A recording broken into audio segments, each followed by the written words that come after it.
It's time for Baseball's Last Frontier, stories from the Pecos League, the podcast that will open your door to baseball's entry level, telling you the stories of the teams, players, and coaches of an independent minor league circuit.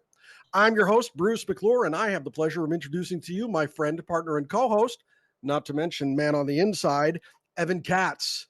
Evan, it's hot. How are you? Oh, man. Oh, boy. We're just traveled. I got up at the crack of dawn, which is very late in the western part of the time zone in Garden City, Kansas. And one nap and 2 cups of coffee. I'm here in Blackwell, Oklahoma. And we're ready for a 5-game series to face the Blackwell Flycatchers. We're fighting for home field advantage in the wild card round. It looks like both teams have a very good chance of making the wild card. So we got 5 games here in the mid-90s with the heat index pushing 100. It's going to be a real challenge, but we're on a good run right now, and I think we're in good shape to give the Flycatchers a strong challenge this week.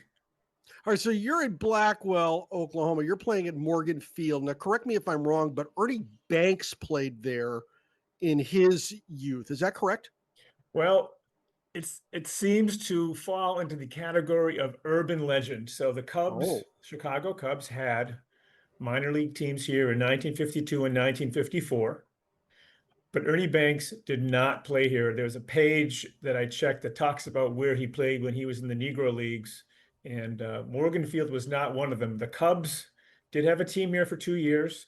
3 players from those Cubs teams made it to the major leagues. One who's best known for a book he wrote, Jim Brosnan, who had a 9-year major league career, wrote the book The Long Season, and it's known to be, or claimed to be, the first accurate portrayal of life in pro baseball.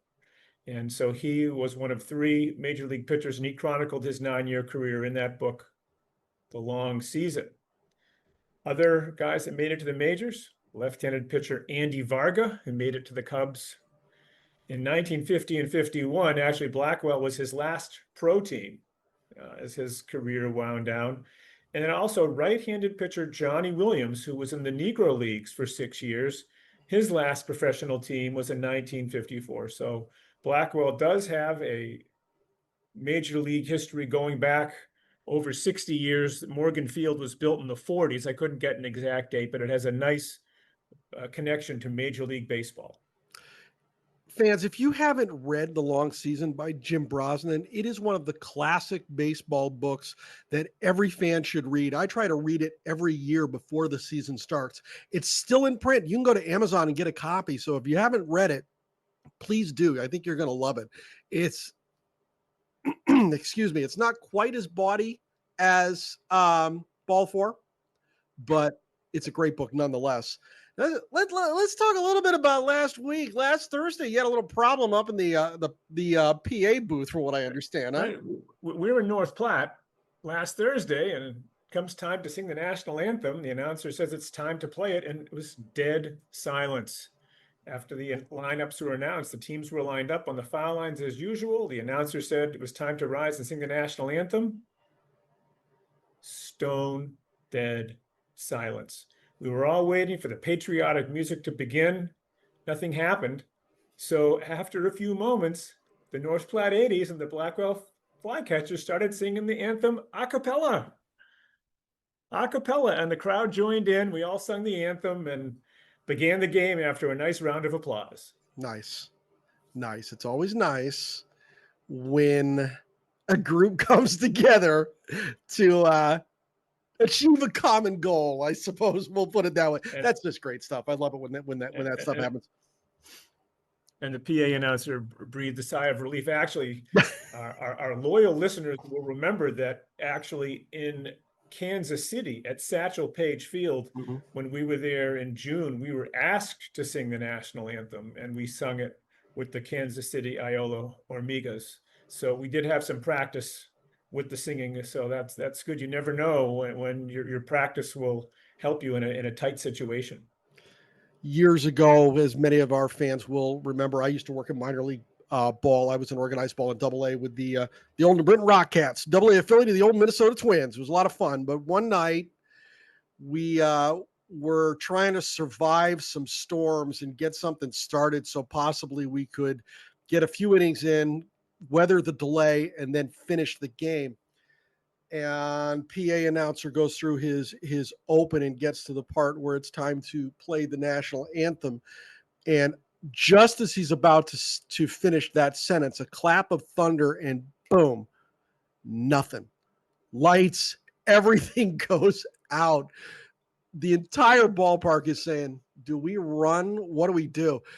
Our in-game host, fellow by the name of Tim Shinelli, wound up just standing at home plate and singing a cappella as, for lack of better, as loud as he could. He was a very good singer and got an entire ballpark of like 6,000 people who were wondering if they were going to get struck by lightning to sing the national anthem together.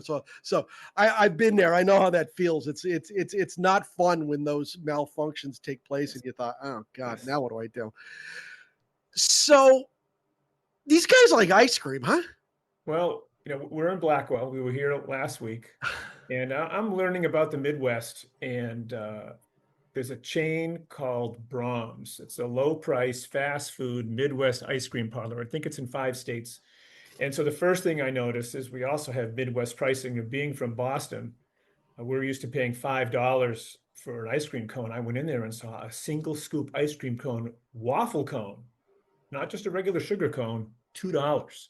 So the players gravitated to it quickly. And of course, our game started 6:30 and they noted the closing time of 10:45. And it's possible to get there after the game if it's a quick game. And so we beat Blackwell last time we were here 13-8. Corey Stewart, our closer, was closing out the game and his family was in town. And he goes out there in the 9th inning and the inning began about 10:15. And I knew his family was there and I knew he knew about Brahms because he's a veteran. He'd been in the league last year as well.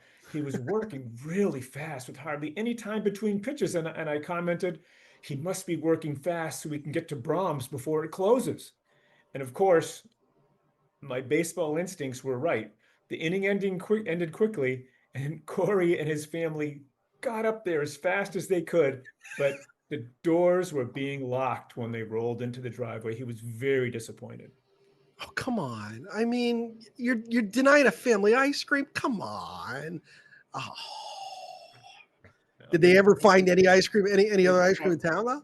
I don't know what they did. Maybe they went across the street to Casey's, another big Midwestern fast food stop at highway interchanges. I don't think it's going to be as good as Brahms, but maybe they went to Casey's. I don't know. Oh man, no matter what age the kid is, he's always disappointed if he doesn't get his ice cream. I mean, come on. Well, I'm going there. It's on my list. We're here for 5 Okay. days. I think I'll report back next week how many times I go there this time. Yes, please. I'd be interested to know how many times you go and how the ice cream is. That's all I'm interested in. So. Deal.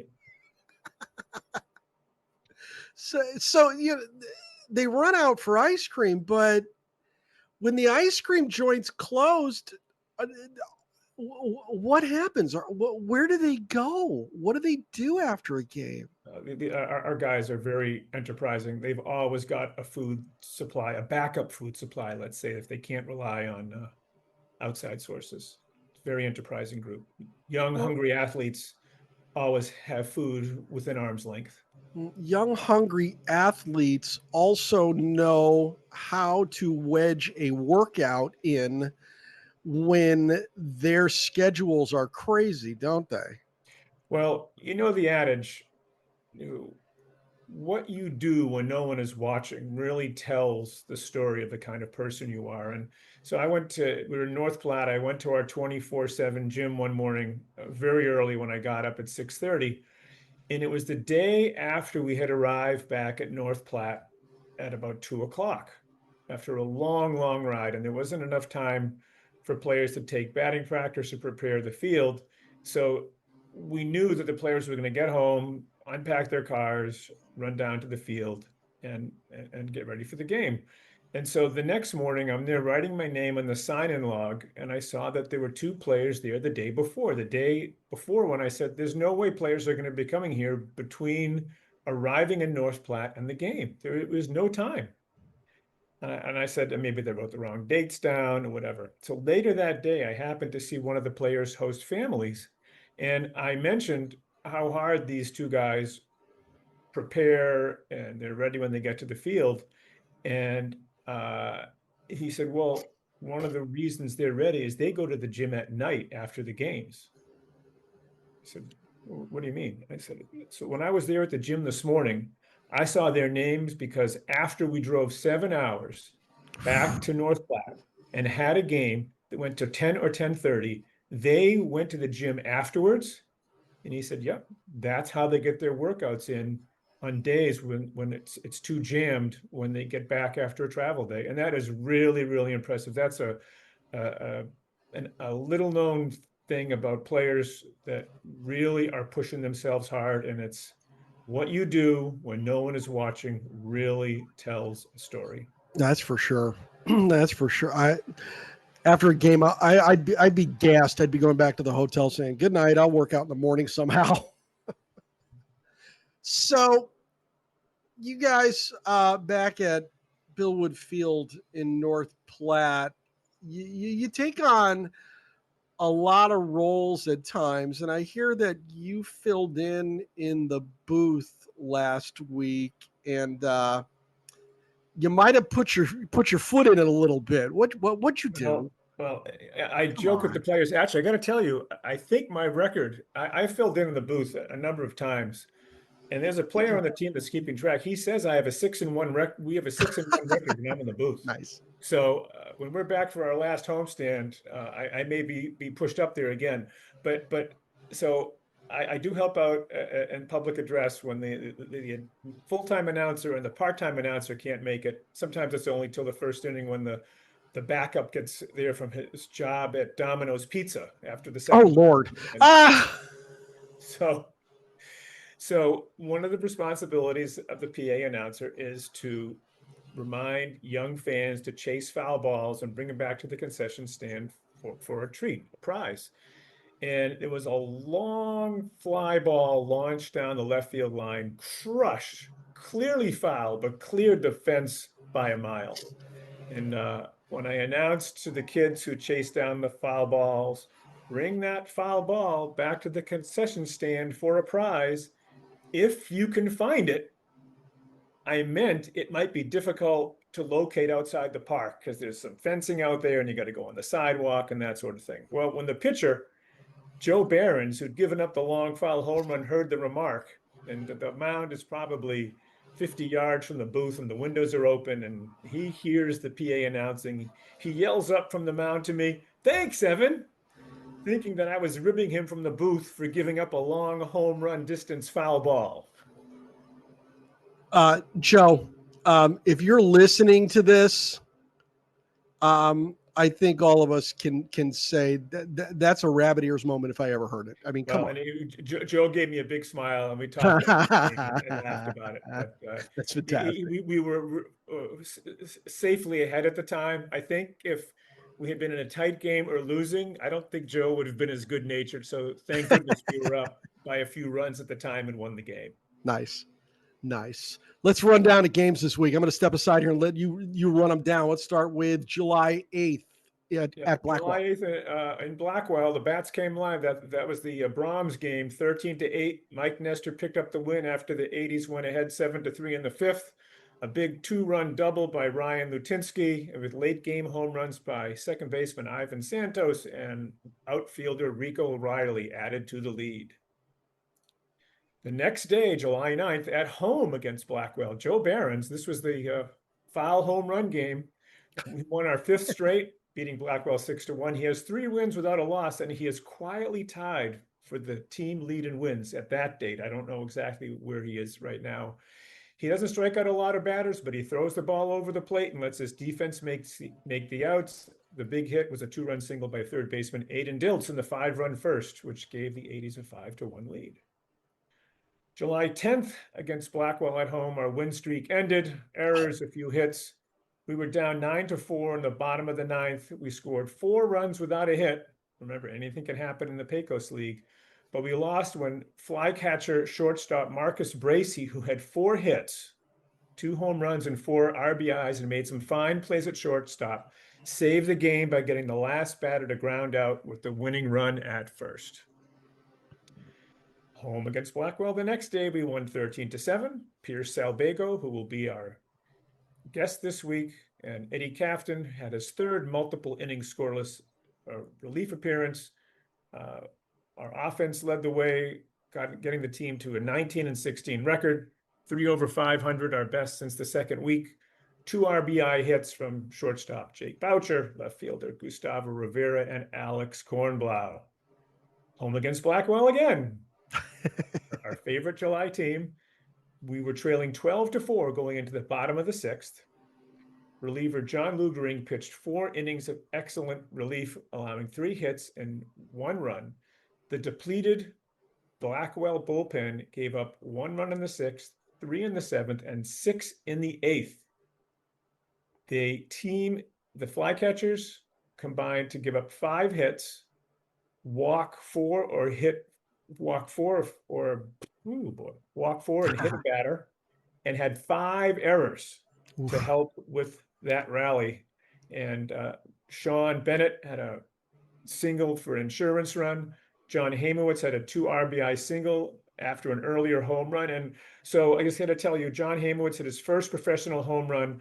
Our pitchers in the bullpen got out to beyond the outfield fence as fast as they could, but the souvenir hunting kids beat the players to the ball and wouldn't barter for a souvenir so we could get come on. John Hamowitz that first home run ball. Oh, yeah.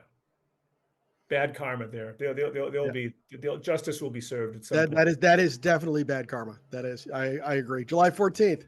And then last night in Blackwell, we had 5 80s pitchers: starter Mike Nestor, then in the bullpen Edwin Cavillo, Ray White, Corey Stewart, Eddie Kafton held the wind, they're like 30-6 or 31-6 to 6 hits and 5 runs in 11 innings. Our offense was powered by 4 home runs, including 2 in the 9th, 1 by Alex Kornblau, his 2nd of the game, and a pinch hit bomb from Ryan Lutinsky with 2 out to tie the game.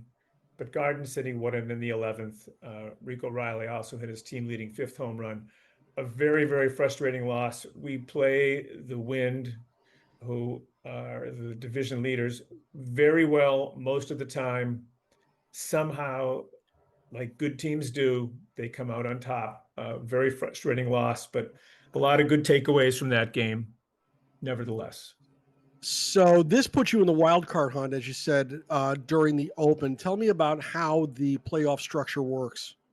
Basically, the Mountain North Division, the 1st and 2nd place teams qualify. Same in the Mountain South. There's 2 wild card teams, but because of geography, if the wild card teams are from different divisions, the Mountain North, for example, we're with Blackwell and Garden City.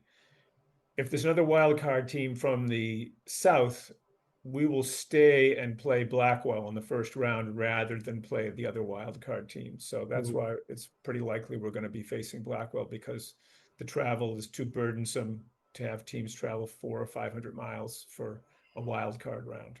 No, you're old friends already. By that time, you're going to be family. Oh my goodness, we're going to be first name, probably nickname basis with Blackwell by then. Never mind first name basis.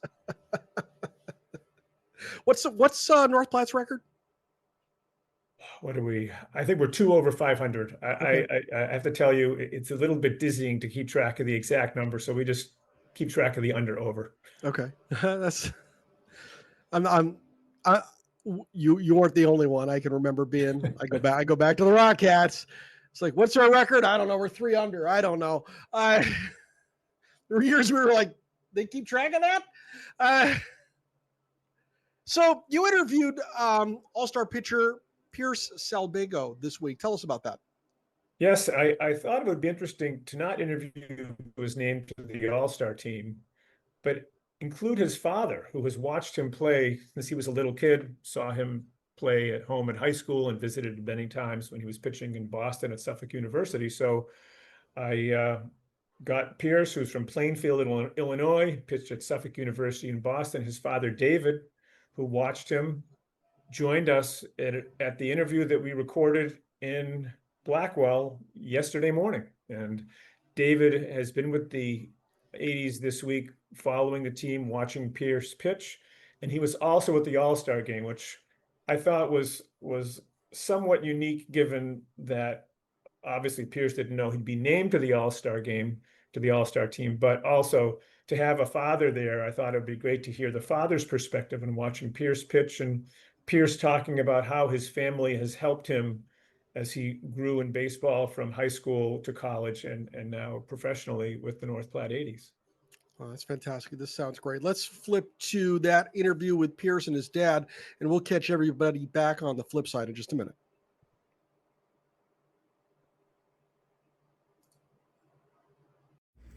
We're here back in the Buffalo Room at the Sleep Inn in Garden City, our most popular destination this year for the 80s. I'm with Pierce Salbego and his dad, David. Pierce is selected to the All-Star team that just played yesterday. Unfortunately, he didn't pitch, but got the All-Star experience. And we're going to introduce you to Pierce, who is from Suffolk University. The recruiting story on Pierce, there's all sorts of non-traditional recruiting stories. I saw that Pierce and Suffolk was going to be playing at Salem State, a number of games that I saw this spring, and I always look at the best pitchers. Pierce's resume stuck out. Pierce, you weren't even at the game, were you? No, I was not at the game. I was in class. Yeah, so Pierce was in class, and thankfully one of his bullpen mates out there in center field gave me Pierce's phone number, and I called him up. So Pierce was interested in coming out to North Platte. So Pierce, we're going to talk about North Platte here in a bit, but just talk a little about your college experience and how you developed, and tell us a little bit about Suffolk University in Boston. All right, well, starting out at Suffolk, I didn't really know what I was getting into. I had never been to Boston before. I moved into my dorms, so I was kind of in for a whole new experience from the get-go, and I didn't know anyone. When I was going there, I had reached out on Instagram to somebody, and he had followed me like a week or two before and asked him if he wanted to live together. And he ended up being my best friend for 4 years and everything. He was an outfielder. I don't know if he ever made an all-conference, but he was a very good player to me. He was showing me the ropes because he was from the area. And what's his name? Max Aurelio, yeah. If you could give him a shout-out, for sure. Yeah, Max Aurelio. It's my guy. Yeah. And how did you pick Suffolk? Because you're from Illinois. I am, yeah. Plainfield, Illinois. Went to high school in Lisle, Illinois, a little like 40 minutes away from where I live. But I was kind of all over the country. I didn't want to stay in the Midwest. So I looked all around. I was looking at Seattle University, University of Texas, Dallas, University of Texas, Austin, just for school, not for baseball. Yeah. And Suffolk University, Bryant University, just Johnson and Wales. We visited. Yeah, they gave me my first offer as a college baseball player, and just ended up on Suffolk because I wasn't sure if I wanted to go into law. So they have a good law program, and the law and business school is good. So Boston sounded like a fun place to go. My mom told me it'd be a fun place to go. And so here we are. So I get a story about Suffolk. So I worked at the State House many years ago, and a lot of guys were pursuing their law degrees. And so you get to conversations, and they say, I'm going to law school. And I said, where are you going? I'm going out back. So they referred to Suffolk University as out back because the State House is in front on Beacon Hill, and Suffolk University is on the backside of Beacon Hill. And so Suffolk is not a big name college in Division III baseball. Where did you play your games? We played at East Boston Memorial Park, which is right outside the airport. So we were right off the harbor, and there was an airport, Logan Airport, right next to it. So all the jets and planes, and the jet streams there were pretty interesting. Yeah, I actually lived north of there. I played a few games there. Playing there at that field is like Old Shea Stadium, where every 3 minutes a plane is taken off behind the pitcher's mound. Mm-hmm. And what other schools did you play at Suffolk? Well, we played MIT, we played Endicott, we played Salve. All of those were ranked teams. We played Salem State, obviously, and we played Worcester State once or twice, which another teammate here, Ben Smith, played for. So how did you, and I think when we talked on the phone, I think after you responded to my text message, we talked a little bit, and I think I have a recollection. Whenever I talk to players, I like to find out where their turning points were and how they developed. What was the turning point for you at Suffolk as a pitcher that got you to the top of the rotation? And I think you also told me you were named captain of the pitching staff as well. Yeah. So tell me a little bit more about your evolution as a pitcher at Suffolk, and also what it's like being a captain of the pitching staff and what you actually do. All right. So when I first came in, I didn't really have a lot of command. So that was a big thing for me. Even in high school, it was kind of hit or miss. It was either good or it wasn't. And so when I first came in, I was in a relief position. I pitched 14 innings my first year, and it was like 1-to-1 K to walk, which is not great. Our coach preaches throwing strikes, like pitching to contact. He doesn't care about hits. And so just throw it over the plate, see what they can do, because it's D3 hitters. He's like, they're not going to beat you every time. Mm-hmm. And kind of working on the confidence of just throwing it in there. Sophomore year, I got better. I got 36 innings, and it was better, but not the best in terms of command. And I got 2 starts that year. It was my first 2 college starts. First one went horribly. I think I had it was like 2+ innings. Gave up 6 runs or whatever, and it was just, I was getting shelled, couldn't find the strike zone. If it wasn't down the middle, it was not a strike. It was not great. And the second start that year was at the end of the year against Rhode Island College, and I went 7 innings, gave up 4 runs, handful of hits, couple strikeouts, but that was the turning point for me personally, where it was like, oh, I can actually pitch. Like, it was confidence. The confidence I got after that was pretty good, even though we didn't win. We ended up losing on some blown save opportunity, but it was all right. And your senior year, that was your breakout year. Yes. Yeah, my junior year, the statistics didn't say I did great, but I went 6-1 as a starter, and it was always a battle when I was out there. Like, I might give up a lot of runs, but the run support behind me and the team always played well when I was pitching. And so I was technically the game 2 starter. But the game 1 starter was always someone different. Like, he was either my buddy Garrett Roberts, he was our guy. He was a 2-way. And we had another 2-way, Harry Painter, who was a DH All-American, first team All-American, his freshman year. Yeah. And so they kind of flipped between game 1s and whatever, and then I was always the game 2 guy. And so I kind of set myself up as, once they're gone, it's going to be me, because I was always that guy in conference games or whatever. No matter how game 1 went, I was either going for a split or a sweep. Yeah. And so that's kind of how it started. And how did things, what was the turning point for you to put together a really solid senior year in terms of your development as a pitcher? Honestly, I can't say it was just one thing. It was just a collection of things, of all the work I'd been doing over the summer and the past couple years. It just all kind of came together.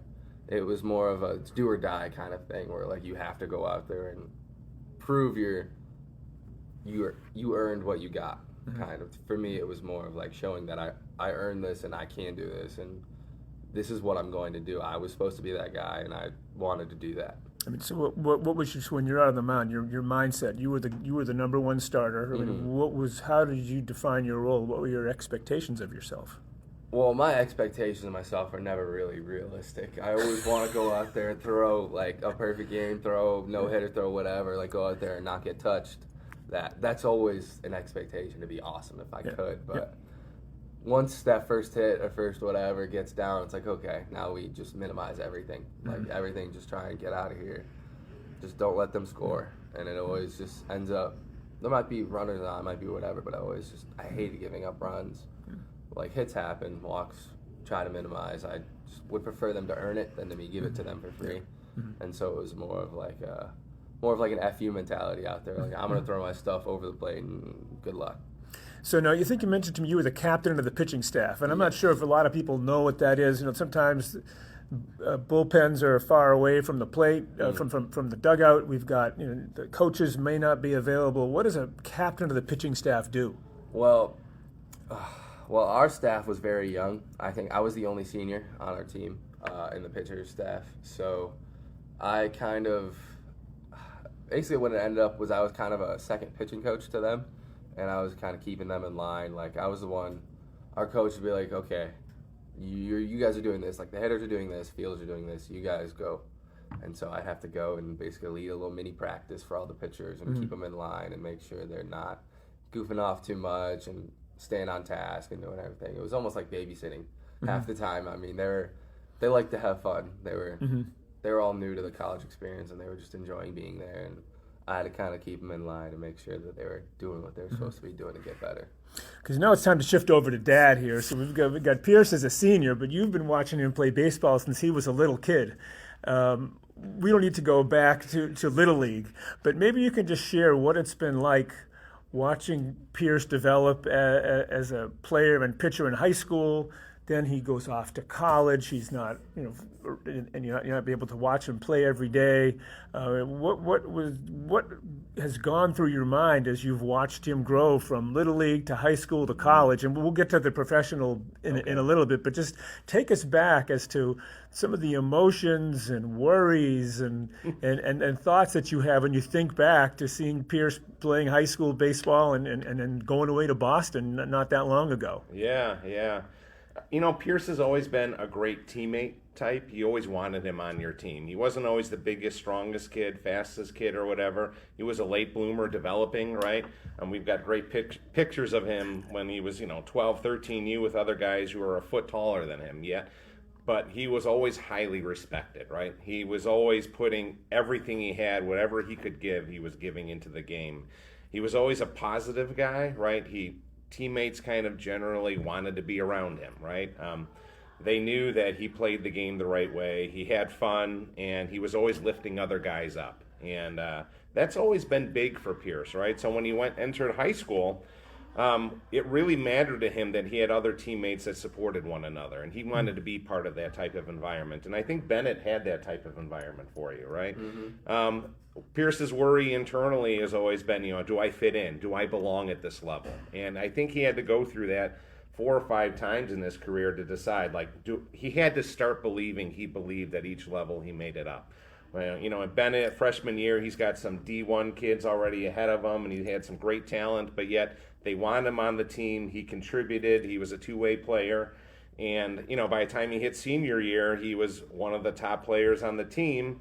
And it didn't come easy for him, right? Every step of the way, he always appreciated getting there. He knew that it wasn't easy how he got there. So when you say it didn't come easy, right? I mean, it sounds like he had the right kind of mindset and he was fit in with the fabric of the team. But when you say it didn't come easy, what did you see as a parent as he was developing in high school? I think in high school, Bennett is a very difficult academic institution. What's the name of the school again? Bennett Academy in Lisle. Okay. Yeah. So it's a high-end school academically, and some of its sports are top in the state of Illinois. Basketball, volleyball, really, really hardcore. Baseball is a solid organization. Actually, they come in second this year for the first time ever, right? But they were never that good. But Pierce had to learn how to balance his academics because it was challenging. He knew he wanted to go to college, and his baseball development in an environment that once you get to high school, they're not teaching you anymore as much as they're expecting you to perform. You got to teach and learn on your own, and when you're there, you got to perform. And so that was a challenge for him, especially because, again, you go to Bennett his freshman year versus Bennett's senior year, it's 2 different kids in those 4 years. His physical development changed, his confidence grew, and all those things played into, I want to belong to I do belong by the time he was a senior. Pitching in the playoffs there and getting some wins. The journey was 4 years, but it felt like a lifetime. It really was. And then going off to college now, so it's different for Pierce, obviously. He's going to a place he's never been before. He's also not down the road anymore. You're not seeing all of his games. What were the emotions for you as a parent for him going off to Boston, pursuing a collegiate baseball career? I mean, you're not able to watch him all the time. You're not able to observe. He's going to be navigating a lot of this himself. And what was going through your mind? Well, he lost his COVID year in junior year, right? Yeah. So our first concern was how many of these colleges really want Pierce on the team versus he's going to be just a back end, right? You couldn't get to play and show what you had junior year. Senior year, you did. But your recruiting experience was completely different than most kids had. You couldn't even step foot in Suffolk as a school, right? Because things were still closed down. And so here I'm thinking, I've got one kid, Carter, he's in Utah. So we had gone through that 2 years ago where he went far away from Chicago. Pierce ended up on the East Coast, so we knew it could work, but Carter and Pierce are very different kids. And so to see, all right, he's going to go not only go to school, but he's going to play ball with a coach he doesn't know, with guys he doesn't know. 80% of the team's Northeastern, and then you got a few California kids, a few scatterings, right? So just like, all right, I've seen Pierce fit in, I've seen him succeed, but he's still, I know he was concerned, like, can I do it again? Can I get to that level? And so Pierce starts at Suffolk. He's obviously working his way up the pitching rotation, the pitching staff. How much of as a parent is there pride and a sense of accomplishment versus worry? Is he going to be? I mean, what is it like inside as a parent? For me, I think being the parent of a pitcher is one of the hardest parents to be, and then having to see him, you don't get to get a feel for him as well when he's remote, when he's out there, and we're over here. I don't know how he's feeling. He's a deep thinker. He's emotional, and he keeps a lot inside, but he feels a lot, right? He's not he's not a typical athlete, I would say. And so Pierce had to learn how to figure that out. That kids don't think like he does, and not everybody resonates with Pierce and his approach. So our concern was remote, like, how is he doing emotionally? Is he handling it? And that's tough. You can't read it. So Pierce, how was it staying in touch with your parents at home when you made you move up to Boston? And I think you said, David, that you came and saw him play a number of times. Yeah, a few times. Yeah. So how was it? Just filling your parents in, sharing what you needed to share, but also retaining your independence. Well, I definitely think I didn't talk enough as a kid should to their parents. There were definitely like a day or two where like I wouldn't say anything. Like all I did was just Snapchat a picture or two, and then that was it really. But I always tried to make sure anything important that happened, anything I'd let them know and kind of talk to them about how things are going. And if there was ever an issue or something I wanted to talk about, I called them or talked to them. It was wasn't anything crazy, but it wasn't. We watched them for 3 years usually in video, right? And it is awesome to see him doing well, or if he wasn't doing well, that was fine too. But what's really important was talking to him after the game to see how he felt. And I knew he was good when he could analyze his performance and his team's performance in a more objective way. And like, I did my job or I didn't do my job, and that's okay, and I'll live to see another day. And that happened between, I think, late sophomore year. I started seeing a lot of that. And then he had that 7-inning awesome start against Rhode Island College. And by the time he hit senior year then, I think he realized, I'm a senior. I got a bunch of young pitchers who don't know what it's going to be like over the next 4 years. And that's when I saw you really grow into that leadership role off the mound as well as on the field. Yeah, I spent a lot of time with those younger guys. Like, I still talk to them now. Like, versus going into the weight room and trying to talk to them about how I went about things in terms of, like, mobility and pitcher mechanics and everything like that, and drills that they could do, and actually, like, analyzing video breakdown of their mechanics and trying to help them get better and things to work on in the future where they can identify problems and work on it themselves without me being there and things like that. Took a lot of time. Right. And as a parent, that's when I was probably the happiest, knowing that he was giving back to the game and he was comfortable who he was, and he wasn't always looking like, oh, I should have did more, I could have did more. It was more like, I'm happy where I'm at, I'm going to keep growing, and I want to help these kids transition to the next phase of their lives. And I think Pierce had some good mentors very early in your career there, right, at Suffolk, some kids that you can confide in that you wanted to give that back to them. Yeah, for sure. Stephen Rossi was one of the big ones, like on a personal level. Right. He himself didn't have a great senior year at all by any means, and he used to be like our ace. Apparently he was really good from upstate New York. He's from Albany. And then your relationship with Coach Dell changed. And then our head coach, Coach Anthony Del Pret, was definitely different between freshman year and senior year. I mean, I was actually comfortable talking to him junior year and senior year. more than I would. My first 2 years, I was terrified of him, man. So let's bring it now to 2025. I send you that text. You call me back. I give you the pitch. We talked a couple of times. Tell me a little bit about the conversation you had with your parents about making the decision to come to North Platte. Well, I was very.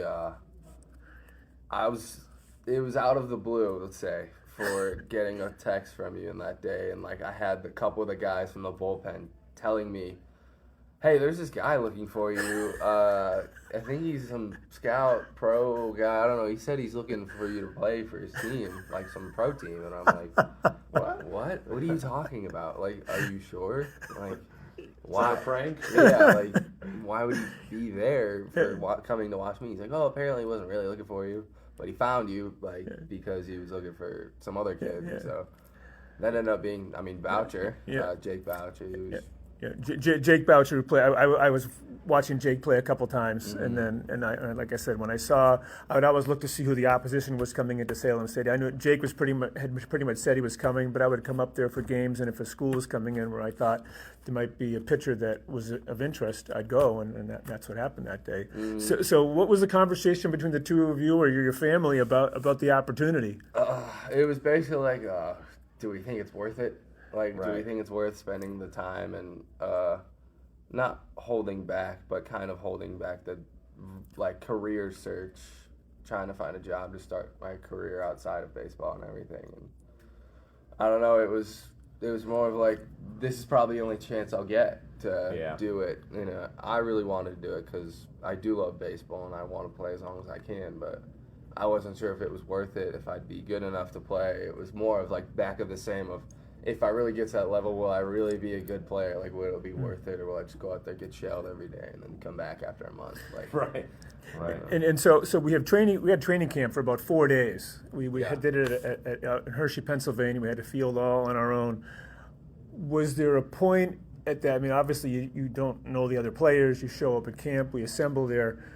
Where I'm going to brag for you in a minute about your accomplishments so far, but at what point out there did you begin to sense that you had the ability and you could make a contribution to the North Platte 80s? Well, really it started the first day I was watching guys play catch. Like, I went to the D&N Center or whatever, and I was... The indoor facility. Yes, the indoor workout facility that we have. And we have a little turf area. And I was waiting for Ben Smith to show up in his little Prius with all his stuff because I knew he was on his way and he had stopped in Chicago. It's Ben Smith from Worcester State, yes. And so I was waiting for him, and I was playing catch with a couple of other guys who were there.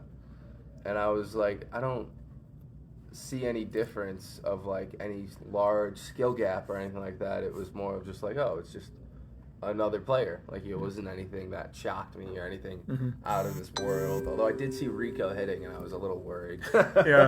Rico, one of our all-stars, Rico Riley, center fielder, that can really, the ball really jumps off his bat. Yes, and especially in that center where there's no sound dampening things. It sounded like he was murdering baseballs. And I was like, okay, that's something I have to worry about. Like, the hitters, in terms of everything, were definitely the best players that I had seen hitting-wise outside of, like, Endicott hitters. Yeah. And Endicott NAIA powerhouse up in Beverly. They're D3. D3 NAIA. They're kind of like they're a chameleon, according to. Really? Anyway. But they are D3, but they're NAIA. Sure. No, sorry. I'm thinking Fisher. My bad. Fisher, Yeah. Endicott D3. My bad. Back-to-back college World Series appearances. Yes. Yeah. So thank you for clarifying that. Yeah. So I'm going to do a little bragging. Now, we're here in Garden City. Pierce was named to the All-Star game.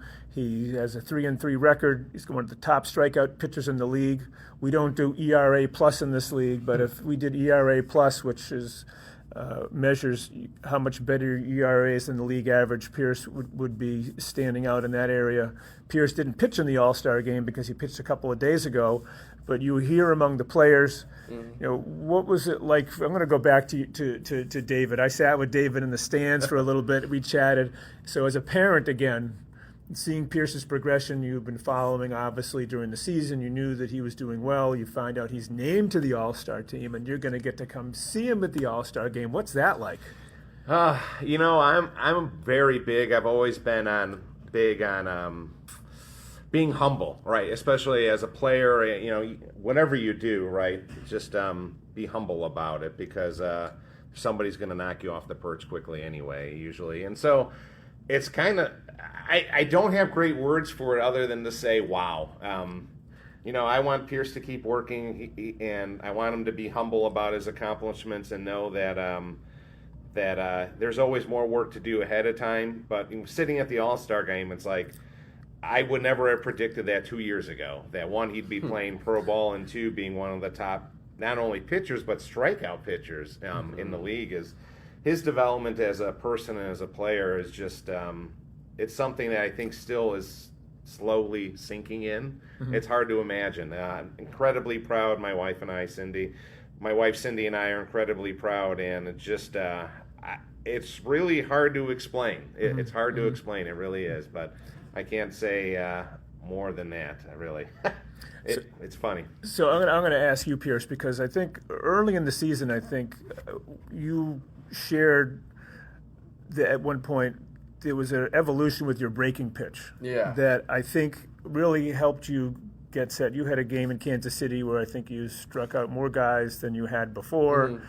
You had a no-hitter for quite a few innings. I did. And I think you identified that game as where you really got good command of your breaking pitch, and it continued your evolution as a pitcher. Can you talk a little bit about that? Yeah, so Garden City, the first game, I had 5 strikeouts in 5 innings, which to me was still good at the time, because especially against that lineup. Yes, and I held them to the 1 run or 2 runs, 1 earned or whatever it was, and I was like, oh, okay, like I can strike out, and I've been told this is going to be the best team here and all this whatever that we face often, and I was like, okay, well, if I can strike some of these guys out, like, that's not bad.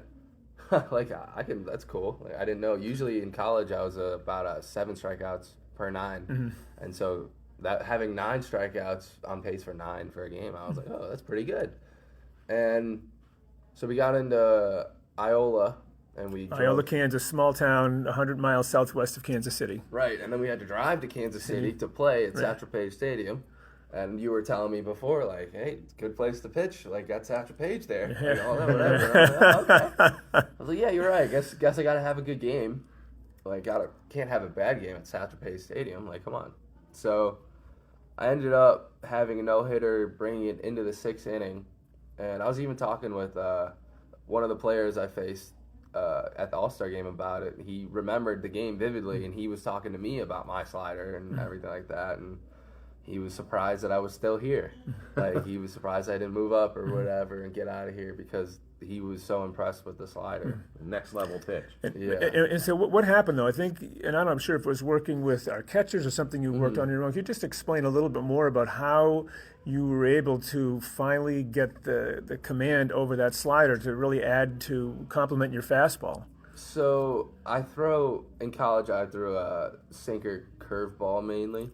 And the curveball was fine. I could kind of change the shape, but I never really had a true strikeout pitch. Like, I ended up getting a lot of strikeouts just because I was around the zone. But a lot of the strikeouts that I have here are out of zone, and they're chases and whiffs and stuff like that.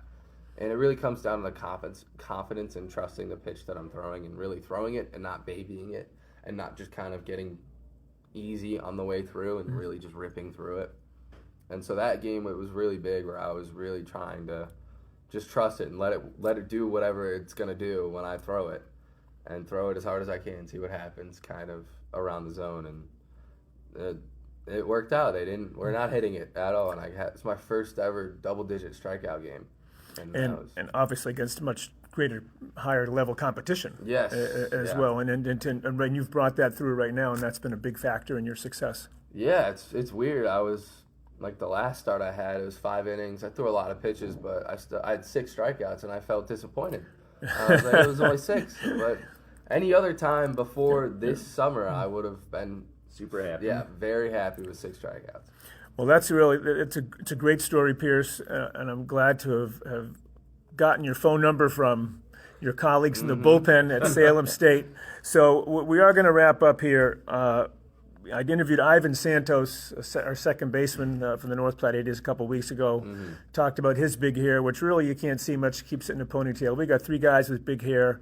We've got Corey Stewart, who's got long brown hair. Your hair is pretty long. Now, where do you see yourself in the big hair crowd in the 80s? Well, I definitely think Ivan is the best hair. It's the most. He's got the tightest curls. He's the most well kept. He keeps it pretty nice. I've seen it down. I've seen pictures of it down. It looks gorgeous. It's great hair.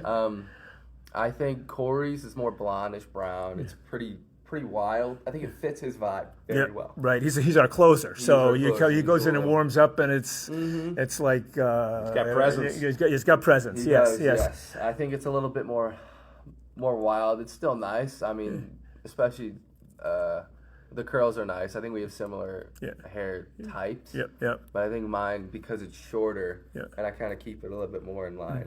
I like it a little bit more. But I think everybody's hair works really well. I got to be really careful about this, being a coach and a co-host of this podcast, to make sure that we give. Make sure we evaluate all our big hair equally here. So I'm very proud of our pitchers and second baseman's big hair. So. Absolutely. No shade on anyone. Right. Well, we're going to wrap up here in the Buffalo Room at the Sleep Inn tonight. We've got a game in Garden City, and then we go on to Blackwell. I'll be with Pierce for the rest of the season. David, when do you head back to Long Island? Back to Long Island tomorrow morning. Yep. And you guys are starting, what, a 10-day road trip here? Or? Yep, something like that. Yep. So David, you're going to go back to virtual fandom, right? Yep, back to buying the live streams. Yep, Okay. Downloading the games. Yep. Well, thank you very much, David, and thanks very much, Pierce. Of course, happy to be here. Thank you, Coach.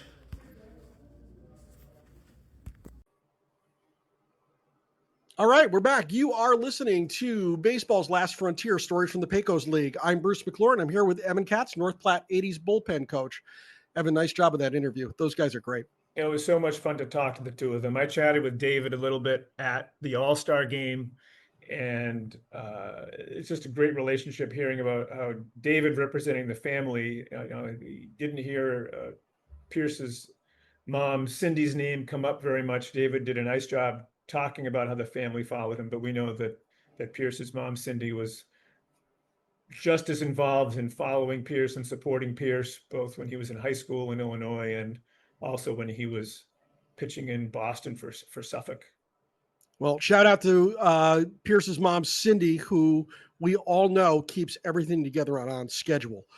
Tell us, my dude, what's going on this week in the Pecos League? Well, as I mentioned earlier, 5 games this week in Blackwell in the battle for home field in the first round of the wild card. We're separated by less than a game. Next week, we finish our road schedule. We go back to Garden City for a game, and then 2 more in Trinidad, Colorado, where I'll be looking for that train to head into the station in Trinidad at 6:49. It was at the Southwest Chief going from LA to Chicago, comes in at 6:49. I'll be waiting for that. And then we wrap up the regular season with 6 games at home, 3 against Kansas City, Iola, and then with Blackwell. Evan will be making sure that Amtrak is on time next week. So tune in for that. We'll have comments on the time schedule for Absolutely. that We'll report on the timeliness of the Southwest Chief. Good stuff. All right. For more information on the Pecos League, check out their website at pecosleague.com. You can catch all the action in 2025 at pecosleague.tv as well. And finally, if you are a hardcore baseball fan, you need to join the Society for American Baseball Research, the premier baseball community. Offering an amazing baseball buffet of options to explore your fandom, SABR boasts more than 35 different research committees, over 80 regional chapters, and innumerable opportunities to connect with baseball minds across the world. For more information, go to sabr.org today. Evan Katz, Last Licks, go. Last week's Last Licks talked about the upcoming All-Star game, and we're going to give a shout out to the 80s All-Stars who played Sunday, July 13th in Garden City. The Mountain Division South beat the North 7-3. The players agreed before the game, no long counts. Swing if you see a good pitch. They got the 9-inning game over in a tidy 2 minutes and 37 seconds. Must have been one of the shortest Pecos League games this season. 2 hours and 37 or 2 minutes and 37? Whatever I said, 2 hours. 2 hours. Okay. I thought this. That's fast. right? That'd be like one of those speedy chess games where you got the Right. clocks. Yes, 2 hours, 37 minutes. And so outfielder Rico Riley had a hit and an RBI. First baseman Kobe Tweeton had a hit. Third baseman Aiden Diltz had a walk and a run. Late selections, it's just like the major leagues. If a player can't make it, there are late selections. So some other all-star worthy players joined the all-star team. Outfielder Caleb Copeland had a hit by pitch, stolen base and a run. Ryan Lutinsky was 0 for 1. And shortstop second baseman relief pitcher Jake Boucher pitched 2 innings, gave up a run, and had a strikeout. Pitchers Ben Smith and Pierce Salbego did not pitch as they had recently pitched too close to the game. Honorable mention, prior to the All-Star game, the Pecos League has its own home run derby, and Ryan Lutinsky was nominated by his teammates to participate. He had 3 home runs in the home run derby, not quite enough to get to the final round. It was won by shortstop Marcus Bracey of Blackwell, and I believe he had 6. Oof. Home run derby, always fun. You like to watch the balls fly, don't you? Absolutely. I mean, the fans got a big kick out of it. It was a little tricky in Garden City. There's a strong wind blowing in from left during the day as a prevailing wind direction. So a lot of the home runs went to center field and right by the players who could let that ball travel just a little bit more. You hear hitting coaches talk about let the ball travel, hit it the other way. And some of the guys did that. The guy that challenged Marcus Bracey was a left-handed hitter. So he put out a few to right, but Marcus took advantage of that wind, as did some of the other. Did not take advantage of the wind. He worked away from the wind and got a few out. Some of the righties did as well. But it was always fun to watch the home run derby. A lot of fans in attendance, got a big kick out of that. That's cool. That's cool. Well, we're going to check in with Evan next week to see what happened in the Pecos League moving forward. For now, for Evan Katz, I'm Bruce McClure. We'll see you next week.